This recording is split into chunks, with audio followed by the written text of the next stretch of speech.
കോർപ്പറേഷനിൽ കഴിഞ്ഞ പ്രാവശ്യം തിരുവനന്തപുരം കോർപ്പറേഷനിൽ 35 സീറ്റ് ഉണ്ടായിരുന്നു. അത് 50 സീറ്റായി. ഒരു സ്വതന്ത്രനെയും കൂടെ പിടിച്ചുകൊണ്ട് 51 സീറ്റിലേക്ക് ഭരണത്തിൽ വന്നു BJP.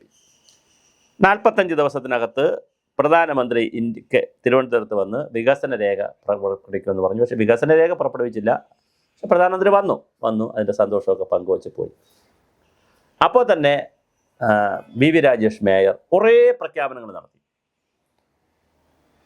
ഇന്ത്യയിലെ 3ാമത്തെ നഗരമാക്കും, മാലിന്യ ശുചീകരണം വളരെ പ്രധാനമാക്കും, ഇലക്ട്രിസിറ്റി ഭയങ്കരമായിട്ട് കൊണ്ടുപോകും, കുടിവെള്ളം എല്ലാവർക്കും എത്തിക്കും, സ്മാർട്ട് സിറ്റി ആക്കും, ഇങ്ങനെ കുറേ പ്രസ്താവനകളാണ് നടത്തിയത്. അപ്പോൾ അത് എല്ലാം കഴിഞ്ഞു.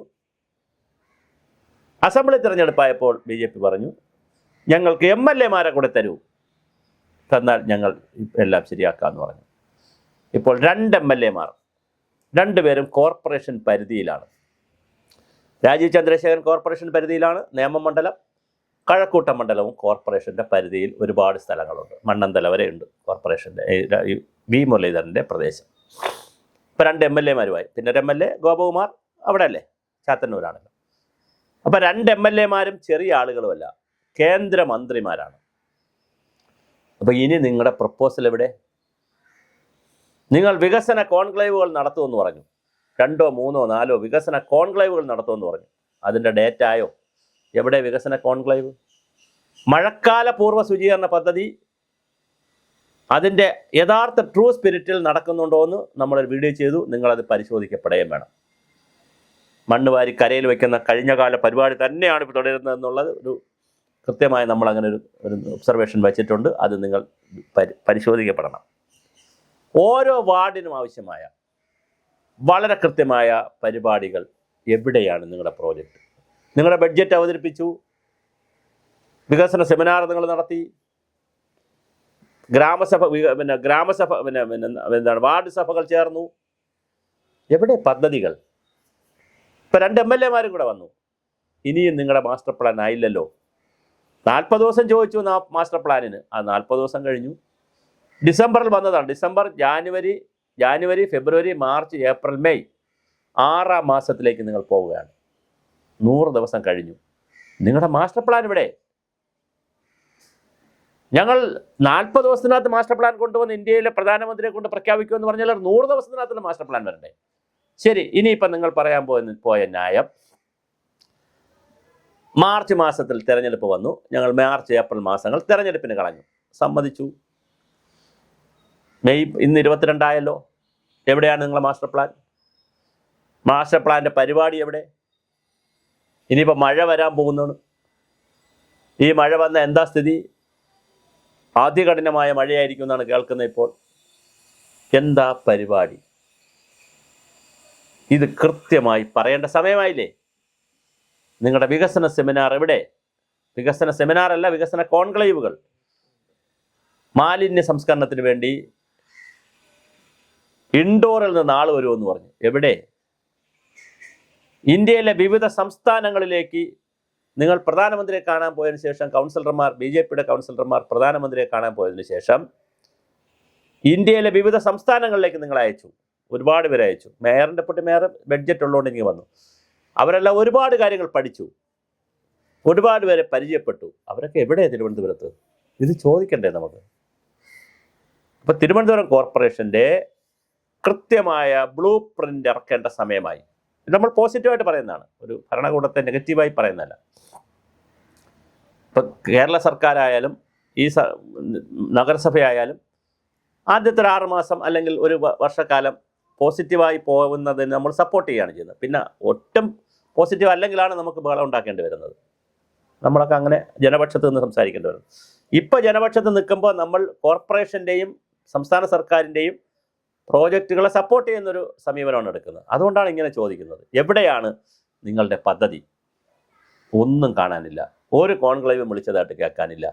ഒരു മന്ത്രിയും ഒരു എക്സ്പേർട്ടും സംസ്ഥാനത്ത് വന്നതായിട്ട് പരസ്യമായി കേട്ടില്ല. രഹസ്യമായിട്ട് ഇനി മേയറെ വന്ന് കണ്ടോ, അല്ലെങ്കിൽ പിന്നെ അവിടെ വന്ന് കണ്ടത് വാർത്തയാകാതെ, ശരിയായ വാർത്തയാകും. ഇപ്പോൾ ഇൻഡോറിൽ നിന്നൊക്കെ മന്ത്രിയോ ഇൻഡോർ കോർപ്പറേഷൻ ചെയർമാനോ അല്ലെങ്കിൽ കോർപ്പറേഷൻ പിന്നെ മേയറോ അതുപോലത്തെ ആളുകളൊക്കെ വന്നാൽ തീർച്ചയായിട്ടും മുനിസിപ്പൽ ചെയർമാനൊക്കെ വന്നാൽ അത് വാർത്തയാവും, ഇവിടെ വലിയ വാർത്തയാവും. പക്ഷേ അത് വന്നില്ല. എവിടെയാണ് നിങ്ങളുടെ കോൺക്ലേവ്? എവിടെയാണ് നിങ്ങളുടെ മാസ്റ്റർ പ്ലാൻ? എവിടെയാണ് നിങ്ങളുടെ പദ്ധതികളുടെ രൂപരേഖ? ബഡ്ജറ്റിൽ ചില കാര്യങ്ങൾ പറഞ്ഞതല്ലാതെ നിങ്ങൾ മുന്നോട്ട് എവിടെയാണ് നീങ്ങുന്നത്? ഇതറിയാൻ വലിയ താല്പര്യമുണ്ട്. കാരണം നിങ്ങൾക്കിപ്പോൾ 2 MLA കൂടെ ഉണ്ടല്ലോ. അപ്പോൾ അതുകൊണ്ട് തന്നെ എവിടെയാണ് നിങ്ങളുടെ പദ്ധതി? എവിടെയാണ് നിങ്ങളുടെ ബ്ലൂ പ്രിൻ്റ്? എവിടെയാണ് നിങ്ങളുടെ എക്സ്പേർട്ടുകൾ? എവിടെയാണ് നിങ്ങൾ ഏത് എക്സ്പേർട്ടുകളുമായിട്ടാണ് ഇതൊക്കെ ചർച്ച ചെയ്തു എന്ന് പറയുന്നത്?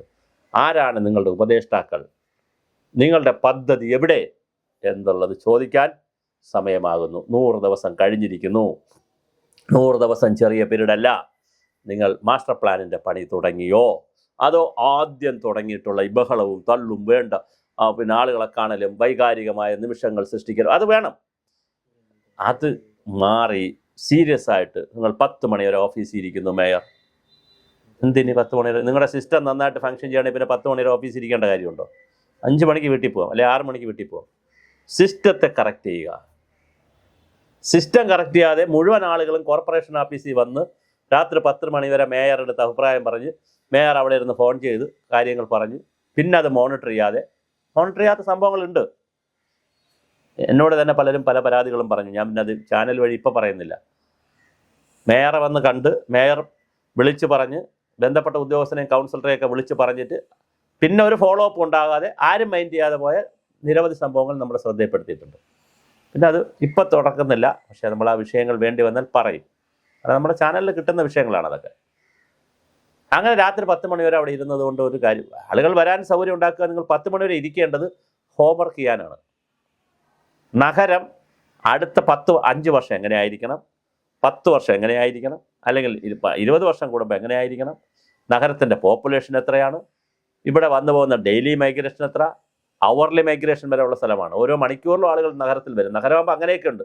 മിനിറ്റ് ടു മിനിറ്റാണ് മൈഗ്രേഷൻ. ഓരോരുത്തരും ഇങ്ങനെ വന്നുകൊണ്ടിരിക്കും, പൊക്കോണ്ടിരിക്കും. അപ്പോൾ അതിൻ്റെ മൈഗ്രേഷൻ്റെ റേറ്റ് എത്ര, ഡെയിലി മൈഗ്രേഷൻ എത്ര, പിന്നെ വീക്കിലി മൈഗ്രേഷൻ എത്ര, മന്ത്ലി മൈഗ്രേഷൻ എത്ര പേർ വരും, എത്ര പേരെ ഈ ക്യാരിങ് കപ്പാസിറ്റി എത്ര പേരെ ഉൾക്കൊള്ളുന്നു, അതിനനുസരിച്ചുള്ള ഇൻഫ്രാസ്ട്രക്ചർ എന്താണ്, അതിനനുസരിച്ചുള്ള ട്രാൻസ്പോർട്ട് സിസ്റ്റം എന്താണ്, അതിനനുസരിച്ചുള്ള പിന്നെ മറ്റ് സൗകര്യങ്ങൾ എങ്ങനെയാണ്, സ്പിരിച്വൽ ടൂറിസം എന്ന് പറഞ്ഞ് എവിടെയാണ് അതിൻ്റെ പ്രോജക്റ്റ്, പിന്നെ അതുപോലെ തന്നെ വനം വെച്ച് പിടിപ്പിക്കുന്ന പരിപാടി പറഞ്ഞു, അതെവിടെയാണ്, തോടുകളും പുഴകളും നന്നാക്കുന്ന കഥ പറഞ്ഞു, അത് മഴയത്താണോ ഇനിയിപ്പോൾ നന്നാക്കുന്നത്? ഈ വേനലിൽ ഏപ്രിൽ മാസം ഇലക്ഷൻ കഴിഞ്ഞതിൻ്റെ ഒരാഴ്ച കഴിഞ്ഞപ്പോൾ ഈ നദികളും തോടുകളും വൃത്തിയാക്കണ്ടായിരുന്നു. ഇനിയിപ്പോൾ ഈ പെരുമഴയത്ത് എന്ത് വൃത്തിയാക്കാനാണ്? മഴ ഭയങ്കരമായിട്ട് ശക്തമാകാൻ പോവുമല്ലേ. അപ്പോൾ കൃത്യമായൊരു മാസ്റ്റർ പ്ലാൻ, കൃത്യമായൊരു റോഡ് മാപ്പ്, കൃത്യമായൊരു കലണ്ടർ നിങ്ങൾക്കുണ്ടോ? ഇതാണ് ചോദ്യം. പ്രധാനമന്ത്രി വരെ ശ്രദ്ധിക്കുന്ന ഒരു കോർപ്പറേഷനാണ്. വലിയ പ്രതീക്ഷയോടുകൂടിയാണ് മേയർ വി രാജേഷ് അധികാരത്തിൽ വന്നത്. നിങ്ങൾ ഈ ഉദ്ഘാടനങ്ങളെല്ലാം മതിയാക്കണം. ഒരു ഉദ്ഘാടനത്തിനും പോകരുത് കുറച്ച് ദിവസത്തേക്ക്. ഈ നിങ്ങൾ മിനിറ്റ് ഉദ്ഘാടനം ഓരോ സ്ഥലത്ത് നിന്ന് 5 മിനിറ്റ് 2 മിനിറ്റ് ഉദ്ഘാടനം ചെയ്ത് ഓടി നടക്കുകയല്ല ചെയ്യേണ്ടത്. മേയർ രാത്രി 10 മണി വരെ ജനങ്ങളെ കാണലുമല്ല, അതെല്ലാം ഒരു പർട്ടിക്കുലർ ടൈമിലേക്ക് വയ്ക്കുക. ബാക്കിയുള്ളവരെ കൗൺസിലർമാർ കാണട്ടെ. വികസന സ്റ്റാൻഡിംഗ് കമ്മിറ്റി ചെയർമാനും എല്ലാവരും മേയർ വന്ന് കാണണമെന്നൊന്നും നിർബന്ധം പിടിക്കാതിരിക്കുക. വികസന സ്റ്റാൻഡിംഗ് കമ്മിറ്റി ചെയർമാനും ആരോഗ്യ സ്റ്റാൻഡിംഗ് കമ്മിറ്റി ചെയർമാനും എല്ലാവരും ഒരു പർട്ടിക്കുലർ ടൈം വയ്ക്കുക. 3 മണി മുതൽ 5 മണി വരെ എന്നോ അവർ 6-7 പേരുണ്ട്, അവരാരെങ്കിലുമൊക്കെ കാണട്ടെ. എല്ലാ അധികാരവും കൂടി മേയർ തന്നെ വിളിച്ചു പറയണം, മേയർ തന്നെ സകല സ്ഥലത്തേക്ക് വിളിച്ചു പറയണമെന്നൊക്കെ പറയുന്നത് ഒരു അധികാര കേന്ദ്രീകരണത്തിൻ്റെ വേറൊരു സുഖമാണ്. അതുകൊണ്ട് ഒരു ഭരണമല്ല, ഒരു ഗവേണൻസും അല്ലാതെ അത് പറയേണ്ടി വരുന്നു എന്നുള്ളത് വിഷമമുണ്ട്. എന്നാലും പറയുകയാണ്. കണ്ട കാര്യങ്ങളും നമുക്ക് ലഭിച്ച വിവരങ്ങളും വെച്ചിട്ടാണ് ഇത് പറയുന്നത്. പലപ്പോഴും രാത്രി 10 മണിയിലിരിക്കുന്നു, 11 മണിയിലിരിക്കുന്നു, അങ്ങനെയല്ല ഭരണം. കുറച്ച് സമയം ഇരുന്നാൽ മതി. പക്ഷെ ഇരിക്കുന്ന സമയം ക്രിയേറ്റീവായി ഇരിക്കുക എന്നുള്ളതാണ് പ്രധാനം. ബാക്കി സമയത്ത് നിങ്ങൾ ഹോംവർക്ക് ചെയ്യുക. നഗരത്തെ ഒരു അൾട്രാ മോഡേൺ സിറ്റി ആക്കുന്നതിനുള്ള ഹോംവർക്കുകൾ നിങ്ങൾ ചെയ്യുക. നല്ല സൂക്ഷ്മ പ്ലാനുകൾ ഉണ്ടാകട്ടെ. എല്ലാ വാർഡിലേക്കും 100 മൈക്രോ പ്ലാൻ ഉണ്ടാകട്ടെ. അതുപോലെ തന്നെ ഒരു മാക്രോ പ്ലാൻ എന്ന് പറഞ്ഞാൽ ഒരു കൃത്യമായൊരു പ്ലാൻ തിരുവനന്തപുരം നഗരസഭയ്ക്ക് ഉണ്ടാകട്ടെ.